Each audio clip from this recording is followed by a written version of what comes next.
Bom dia!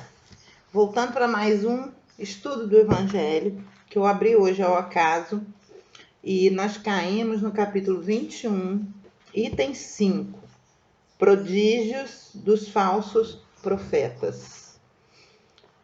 Então vamos lá. O capítulo 21 é haverá falsos cristos e falsos profetas, tá? Então agora no quinto é a mensagem prodígio dos falsos profetas. Surgirão falsos cristos e falsos profetas que farão grandes prodígios e coisas surpreendentes para enganar os escolhidos. Estas palavras alertam para o verdadeiro sentido da palavra prodígio. No sentido teológico, os prodígios e os milagres são fenômenos excepcionais, fora das leis da natureza. Estas leis, sendo obra unicamente de Deus, são passíveis de serem modificadas, sem dúvida, se Ele quiser. O simples bom senso nos diz que Ele, Deus, não pode ter dado a seres perversos e inferiores um poder igual ao seu. E ainda menos o direito de desfazer o que Ele, Deus, faz ou fez. Jesus não pode ter consagrado tal princípio. Se, pois, segundo o sentido que se atribui àquelas palavras, o espírito do mal tem o poder de fazer tais prodígios, que até mesmo os eleitos seriam enganados, disso resultaria que, podendo fazer o que Deus faz, os prodígios e os milagres não seriam privilégio exclusivo dos enviados de Deus. E por isso nada provam, uma vez que nada distingue os milagres dos santos dos milagres dos demônios. É preciso, pois, procurar um sentido mais racional para essas palavras de Jesus. Sempre Kardec com uma linha muito clara de lógica e de raciocínio, né? Aos olhos do povo, todo fenômeno cuja causa é desconhecida passa por algo sobrenatural, maravilhoso e miraculoso. Conhecida a causa, reconhece-se que o fenômeno, por mais extraordinário que possa parecer, nada mais é do que a aplicação de uma lei da natureza. Assim, o círculo dos fatos sobrenaturais se restringe à medida que se alarga o conhecimento das leis científicas. Em todos os tempos, os homens têm explorado, em benefício de sua ambição, de seu interesse e de seu desejo de dominação, certos conhecimentos que possuíam, a fim de usufruírem de um prestígio, de um poder supostamente sobre-humano, ou que uma pretensa missão divina lhes daria. As origens do poder, elas estão radicadas nesse princípio aqui, nisso que ele está falando. Como que numa comunidade primitiva, algumas pessoas se destacavam pelo poder, para tomar o poder e a liderança daquele grupo, por dois motivos. Ou ela teria poderes sobrenaturais, o que daria a ela um destaque naquela comunidade, e aí eram os grandes líderes religiosos, ou pela força, e eram os grandes líderes guerreiros. Isso em todas as comunidades primitivas, seja as indígenas aqui na América, seja as primitivamente históricas da Europa, da Oceania, da Ásia e tudo, ok? Então, é o que ele diz, sempre a questão da divindade, do contato com a divindade, foi usada para questões políticas, para dominação. Estes são os falsos cristos e os falsos profetas. A propagação dos conhecimentos acaba por desacreditá-los. E eis porque seu número diminui, à medida que os homens se esclarecem. Então, aí eu acho que está uma grande explicação para essa onda de propagação da ignorância que nós estamos vivendo, principalmente aqui no Brasil, né? Argumentos rasos, questionamentos de coisas que já não eram mais para ser questionadas, tipo terraplanismo, né? Que a Terra não é redonda. né? Gente que não acredita que o homem foi à lua e coisas assim. E para que isso? Para manter as pessoas na ignorância, porque o esclarecimento foi crescendo de tal modo que está se tornando difícil a escravização e a dominação dos povos pela magia, pelo prodígio. Então, a grande mágica, o grande prodígio que eles estão fazendo hoje é conseguir convencer as pessoas menos esclarecidas de que o saber é algo pernicioso, que a gente deve permanecer na treva da ignorância. E estão conseguindo, hein? No Brasil, eles estão tendo sucesso. A propagação dos conhecimentos acaba por desacreditá-los, e eis porque seu número diminui à medida que os homens se esclarecem. O fato de operarem o que aos olhos de algumas pessoas passa por prodígios não é, portanto, sinal de uma missão divina, uma vez que pode resultar de conhecimentos que qualquer um pode adquirir, ou capacidades orgânicas especiais que tanto mais digno quanto mais indigno podem possuir. O verdadeiro profeta se reconhece por características mais sérias e exclusivamente de ordem moral. Então, esse ponto ele nos chama a uma grande reflexão, que já tem até um vídeo aí que a gente já falou sobre isso, chama-se Ciência e Religião.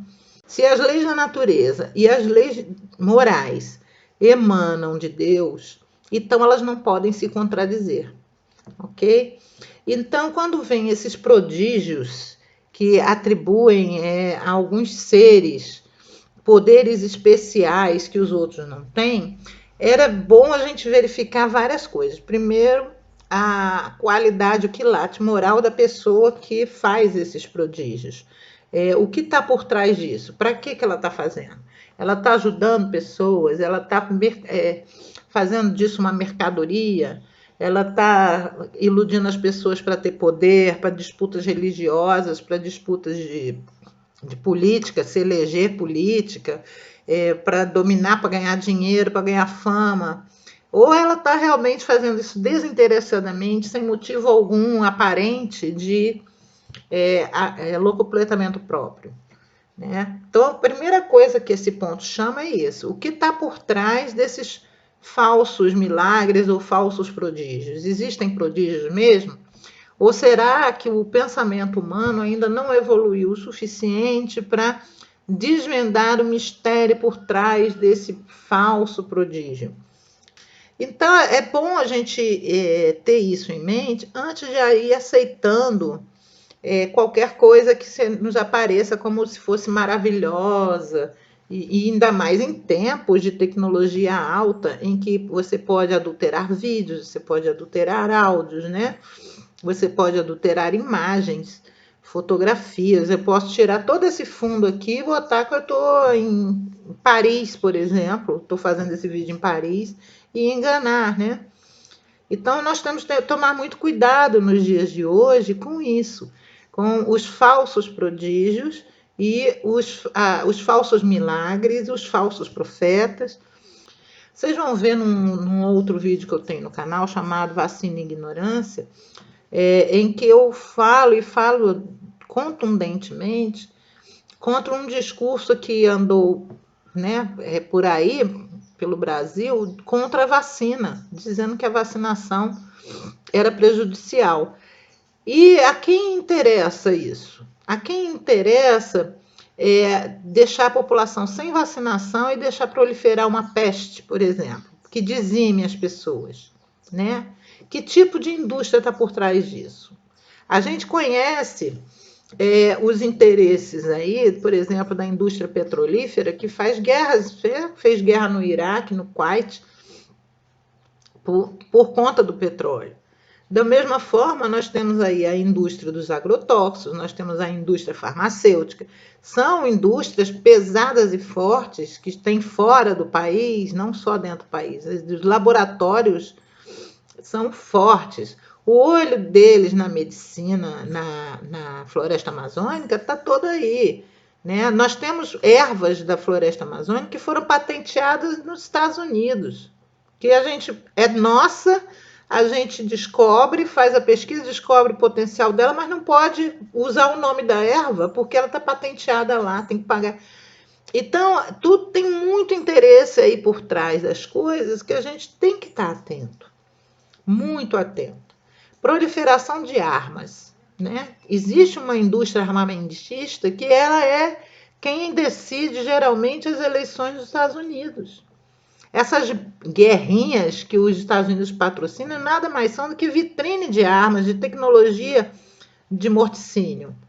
Então, a gente tem que estar atento se a gente não está sendo utilizado, usado mesmo, para chancelar a coisas pérfidas, coisas do mal, né? Liberar armamento em nome da segurança. Então, você vai se sentir mais seguro se você puder matar alguém? É isso? Você está preparado para matar alguém? Ah, mas essa pessoa pode estar me trazendo perigo. Mas qual foi a mensagem que Jesus nos deu em relação a isso? Né? Se eu sou cristã e eu sigo a mensagem de Jesus, eu tenho que pelo menos levar isso em consideração. Dar a outra face, amar o seu inimigo. Em momento nenhum está colocado para você agir com o seu inimigo de maneira violenta. Ele não, isso não quer dizer que você vá que nem uma ovelha se deixe matar ou deixe matar os seus. Mas a resistência que você tem que fazer ao mal não é pelo mal, e sim pelo bem, né?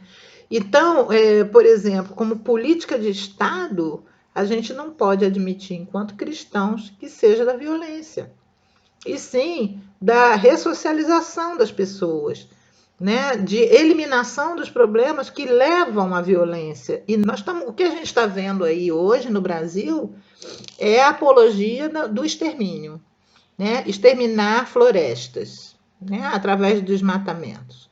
Exterminar o reino vegetal através de agrotóxicos. Extermina-se o solo também. As nossas fontes de água, tudo vai ser poluído por agrotóxico, tá certo? Liberar a caça para exterminar os animais. Veja bem isso. Liberar as armas para exterminar o ser humano. Liberar, tirar a vacina, terra plana. O que é isso, gente? A plana está mais que provado que a Terra é redonda, gira em torno do Sol. De repente, a gente está tendo que rediscutir o óbvio. A quem interessa tanta ignorância? Manter a população nessa ignorância? E colocar os professores como inimigos, colocar a educação como inimigo, principalmente a educação pública, que é aquela que chega no pobre. A quem interessa manter o pobre ignorante? A quem interessa manter o pobre não esclarecido, as massas imensas de gente ignorante? Para poder o quê? Botar os arreios, né? Para poder dominar. Então, a gente tem que estar sempre muito atento aos interesses subalternos que estão por aí, nesses tempos de hoje. Esse ponto, ele nos chama a isso, né? Aos falsos prodígios, vão tentar te convencer de toda maneira a embarcar na canoa furada. E vai sobreviver aquele que tiver o discernimento, que tiver ligado com as forças da luz, né? E tiver firme dentro de si quais são os valores de Deus. Se Deus é a favor da vida, você jamais pode pensar em assinar embaixo de nada que dê chancela à morte, certo? Então vamos pensar nisso. Espero que tenha sido esclarecedor para vocês, tá? Até a próxima. Beijo da Lelê.